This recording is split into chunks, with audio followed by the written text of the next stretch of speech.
Isang dangal at papuri para sa mga bayani ng pamilya. Makiisa sa pagdadalamhati at pagninilay sa mga pusong naiwan. Yakap ng pag-asa'y ipadama habang hinahanap ang liwanag sa bansang salat sa katarungan at pag-unlad. Hindi matutumbasan ng pilak ang buhay na nawala ni ng anumang salaping bunga ng kumakalam na sikmura. Walang dahilan ng sapat upang yurakan ang dangal ng kapwa, lalo na ng mga inosenteng anghel na wala namang sala. Sa bayang pagong ng hakbang ng hustisya, madalas kumiling sa makapangyarihan at mararangya. Hindi pantay ang timbangan sa kamay ng walang prinsipyo. Mas bumibigat ang hatol kung saan kumikislap ang ginto.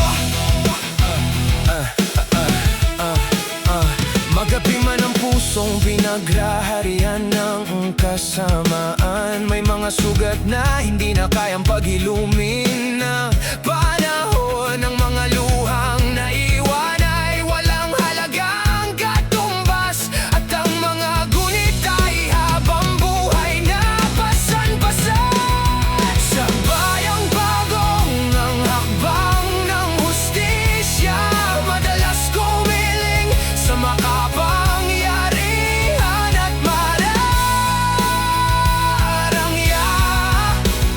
Hindi pantay ang timbangan sa kamay ng walang prinsipyo. Mas bumibigat ang hatol kung saan kumikislap ang ginto. Mahatulan man ang salarin sa kanyang kasamaan, may puwang pa ring hindi mapupunan ng kaparusahan, sapagkat ang buhay na nawalay hindi na maibabalik kailanman, at ang hustisya'y hindi na ihahatid sa kabaong ng yumao lamang.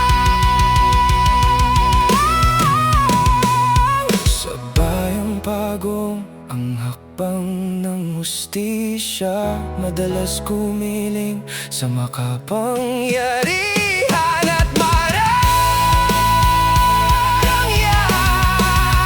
Hindi pantay ang timbangan sa kamay ng walang prinsipyo. Mas bumibigat ang hatol kung saan kumikislap ang ginto. Kaya't sa bawat bayaning naging ilaw ng tahanan, naway manatiling buhay ang kanilang pangalan. At sa bawat pusong humihingi ng tunay na katarungan, magkaisa tayong itindig ang katotohanan hanggang manaig ang kabutihan.